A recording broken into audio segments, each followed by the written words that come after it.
ಆತ್ಮೀಯರೇ, ಇಂದಿನ ತರಗತಿಗೆ ಆಧಾರ ಸ್ವಾಗತ. ಶಿಕ್ಷಣಾರ್ಥಿಗಳೇ, ಜ್ಞಾನಪೇಪಾಸ್ತಿಗಳೇ, ಸ್ಪರ್ಧಾಕಾಂಕ್ಷಿಗಳೇ, ನಿಮ್ಮೊಂದಿಗೆ ನಾನು ಹಂಚಿಕೊಳ್ಳಲಿರುವ ವಿಷಯ ವಸ್ತು ರಾಜ್ಯಶಾಸ್ತ್ರ ಇತಿಹಾಸ ವಿಭಾಗದ ಕೆಲವೊಂದು ಪ್ರಶ್ನೋತ್ತರಗಳು.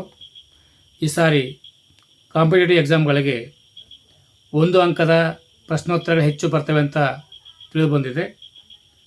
ನನ್ನ ಒಂದಿಷ್ಟು ಸಹಾಯ ನಿಮ್ಮೊಂದಿಗಿರಲಿ ಎಂಬುದು ಪ್ರಯತ್ನ. ಫೆಬ್ರವರಿ 2024 ಹೊತ್ತಿಗೆ ಭಾರತೀಯ ಸಂವಿಧಾನದಲ್ಲಿ ಎಷ್ಟು ಭಾಗಗಳಿವೆ? ಆಪ್ಷನ್ 22, 21, 25, 23. ಸರಿಯಾದ ಉತ್ತರ 25. ಸ್ವಾತಂತ್ರ್ಯದ ಹಕ್ಕನ್ನು ಯಾವ ವಿಧಿಯಲ್ಲಿ ಅರ್ಥೈಸಲಾಗಿದೆ? ವಿಧಿ 18 ಎ ಆಪ್ಷನ್, ವಿಧಿ 23ರಿಂದ 25, ವಿಧಿ 27, ವಿಧಿ 19ರಿಂದ 22. ಆಪ್ಷನ್ ಡಿ ಸರಿಯಾದ ಉತ್ತರ ವಿಧಿ 19ರಿಂದ 22. ಸ್ವಾತಂತ್ರ್ಯದ ಹಕ್ಕನ್ನು ಭಾರತೀಯ ಸಂವಿಧಾನದ 19, 20, 21 ಎ ಮತ್ತು 22ನೇ ವಿಧಿಗಳಲ್ಲಿ ವಿವರಿಸಲಾಗಿದೆ.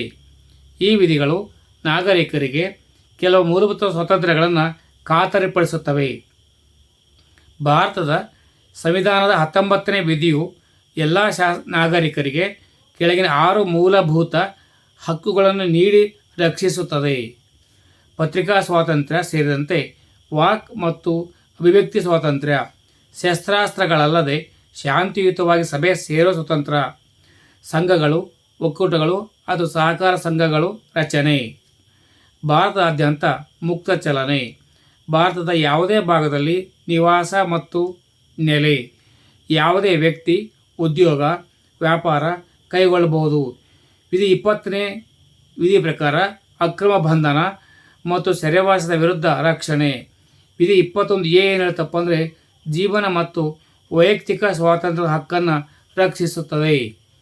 ವಿಧಿ 22 ಬಂಧಿತ ಅಥವಾ ಬಂಧನಕ್ಕೊಳಗಾದವರಿಗೆ ನಿರ್ದಿಷ್ಟ ಹಕ್ಕುಗಳನ್ನು ಒದಗಿಸುವ ಮೂಲಕ ಅಕ್ರಮ ಬಂಧನ ಮತ್ತು ಸೆರೆವಾಸದ ವಿರುದ್ಧ ರಕ್ಷಣೆ ಒದಗಿಸುವುದಾಗಿದೆ. ಪ್ರಶ್ನೆ ನೋಡ್ಕೊಂಡು ಬರುವ 35ನೇ ಪ್ರಶ್ನೆ ಏನಿದೆ ಅಂದರೆ,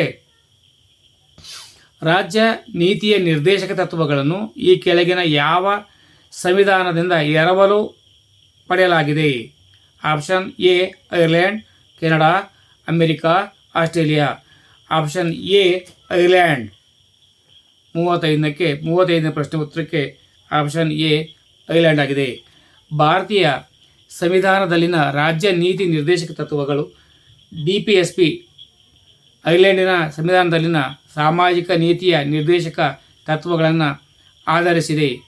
DPSPಗಳು ದೇಶವನ್ನು ಆಡಳಿತದಲ್ಲಿ ಅನುಸರಿಸಲು ಭಾರತ ಸರ್ಕಾರಕ್ಕೆ ಮಾರ್ಗಸೂಚಿಗಳಾಗಿವೆ.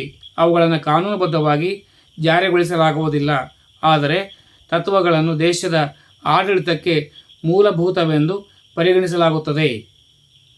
ನ್ಯಾಯಯುತ ಸಮಾಜವನ್ನು ಸ್ಥಾಪಿಸಲು ಕಾನೂನುಗಳನ್ನು ರಚಿಸುವಾಗ ರಾಜ್ಯವು ಈ ತತ್ವಗಳನ್ನು ಅನ್ವಯಿಸುವ ಅಗತ್ಯವಿದೆ. DPSPಗಳು ಭಾರತ ಸಂವಿಧಾನದ ಭಾಗ 4ರ ವಿಧಿ 36ರಿಂದ 51ರಲ್ಲಿ ಕಂಡುಬರುತ್ತವೆ. ಭಾರತ ಸಂವಿಧಾನದಲ್ಲಿ ರಾಜ್ಯ ನೀತಿ ನಿರ್ದೇಶಕ ತತ್ವಗಳು 3 ತತ್ವಗಳನ್ನು ಆಧರಿಸಿವೆ. 1 ಸಮಾಜವಾದಿ ತತ್ವ, 2 ಗಾಂಧಿ ತತ್ವ, 3 ಉದಾರತಾ ಬೌದ್ಧಿಕ ತತ್ವಗಳನ್ನು ಒಳಗೊಂಡಿರುತ್ತದೆ. ಭಾರತೀಯ ಸಂವಿಧಾನದ ಕರಡು ಸಮಿತಿ ಮುಖ್ಯಸ್ಥರು ಯಾರು? Mahatma Gandhi, doctor BR Ambedkar, Jawaharlal Nehru, doctor Babu Rajendra Prasad. ಸರಿಯಾದ ಉತ್ತರ ಡಾಕ್ಟರ್ BR ಅಂಬೇಡ್ಕರ್. 36ಕ್ಕೆ ಆಪ್ಷನ್ ಬಿ ಆಗಿರ್ತದೆ ಸರಿಯಾದ ಉತ್ತರ. BR ಅಂಬೇಡ್ಕರ್ ಅವರು ಭಾರತೀಯ ಸಂವಿಧಾನದ ಕರಡು ಸಮಿತಿಯ ಅಧ್ಯಕ್ಷರಾಗಿದ್ದರು. ಕರಡು ಸಮಿತಿಯನ್ನು ಆಗಸ್ಟ್ 20, 1947ರಂದು ಸ್ಥಾಪಿಸಲಾಯಿತು ಮತ್ತು ಅದರ ಅಂತಿಮ ಕರಡನ್ನು ನವೆಂಬರ್ 25, 1949ರಂದು ಡಾಕ್ಟರ್ ರಾಜೇಂದ್ರ ಪ್ರಸಾದ್ ಅವರಿಗೆ ಸಲ್ಲಿಸಲಾಯಿತು. ಅಂಬೇಡ್ಕರ್ ಅವರನ್ನು ಭಾರತದ ಸಂವಿಧಾನದ ಪಿತಾಮಹ ಎಂದು ಕರೆಯಲಾಗುತ್ತದೆ. ಚುನಾಯಿತ ಪ್ರತಿನಿಧಿಗಳಿಂದ ಕೂಡಿದ ಭಾರತ ಸಂವಿಧಾನ ಸಭೆಯು ಸಂವಿಧಾನವನ್ನು ರೂಪಿಸಿತು. ಸಂವಿಧಾನ ಸಭೆಗೆ ಜುಲೈ 1946ರಲ್ಲಿ ಚುನಾವಣೆಗಳು ನಡೆದವು ಮತ್ತು ಅದರ ಮೊದಲ ಸಭೆಯು ಡಿಸೆಂಬರ್ 1946ರಲ್ಲಿ ನಡೆಯಿತು. ಡಾಕ್ಟರ್ ಸಚ್ಚಿದಾನಂದ ಸಿನ್ಹಾ ಅವರು ಸಂವಿಧಾನ ಸಭೆಯ ಮೊದಲ ಅಧ್ಯಕ್ಷರಾಗಿದ್ದರು ಮತ್ತು ಡಾಕ್ಟರ್ ರಾಜೇಂದ್ರ ಪ್ರಸಾದ್ ನಂತರ ಅಧ್ಯಕ್ಷರಾಗಿದ್ದರು.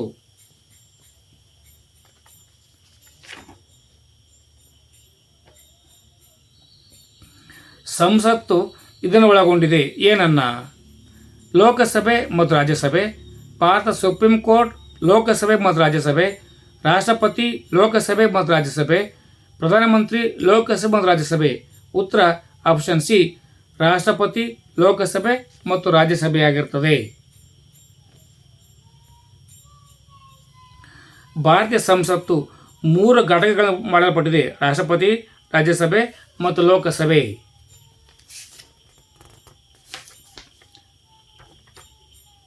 ಜನರ ಮನೆ. ರಾಷ್ಟ್ರಪತಿ ಸಂಸತ್ತಿನ ಭಾಗವಾಗಿದ್ದರೂ 2 ಸದನಗಳ ಸದಸ್ಯರಲ್ಲ. ಲೋಕಸಭೆಯು ಸಂಸತ್ತಿನ ಕೆಳಮನೆಯಾಗಿದೆ ಮತ್ತು ರಾಜ್ಯಸಭೆಯು ಮೇಲ್ಮನೆಯಾಗಿದೆ. ಲೋಕಸಭೆಯು 543 ಚುನಾಯಿತ ಪ್ರತಿನಿಧಿಗಳನ್ನು ಹೊಂದಿದೆ. 530 ರಾಜ್ಯಗಳನ್ನು ಪ್ರತಿನಿಧಿಸುತ್ತದೆ ಮತ್ತು 20 ಕೇಂದ್ರಾಡಳಿತ ಪ್ರದೇಶಗಳನ್ನು ಪ್ರತಿನಿಧಿಸುತ್ತದೆ. ರಾಜ್ಯಸಭೆಯು 245 ಸದಸ್ಯರನ್ನು ಹೊಂದಿದೆ. 233 ರಾಜ್ಯಗಳು ಮತ್ತು ಕೇಂದ್ರಾಡಳಿತ ಪ್ರದೇಶಗಳನ್ನು ಪ್ರತಿನಿಧಿಸುತ್ತದೆ ಮತ್ತು 12 ರಾಷ್ಟ್ರಪತಿಗಳಿಂದ ನಾಮನಿರ್ದೇಶನಗೊಂಡ ಪ್ರತಿನಿಧಿಗಳನ್ನು ಒಳಗೊಂಡಿರುತ್ತದೆ. ಶುಭವಾಗಲಿ. ಸರ್ವೇ ಜನೋ ಸುಖಿನೋ ಭವಂತು. ಯಾರೆಲ್ಲ ಸಬ್ಸ್ಕ್ರೈಬ್ ಮಾಡಿಕೊಂಡಿಲ್ಲ ಸಬ್ಸ್ಕ್ರೈಬ್ ಮಾಡಿ, ಲೈಕ್ ಮಾಡಿ, ಬೇರೆಯವರಿಗೆ ಶೇರ್ ಮಾಡಿ. ಎಲ್ಲರಿಗೂ ಶುಭವಾಗಲಿ. ಜೈ ಹಿಂದ್, ಜೈ ಕರ್ನಾಟಕ, ಜೈ ಭಾರತ್ ಮಾತೆ. ಸರ್ವೇ ಜನೋ ಸುಖಿನೋ ಭವಂತು.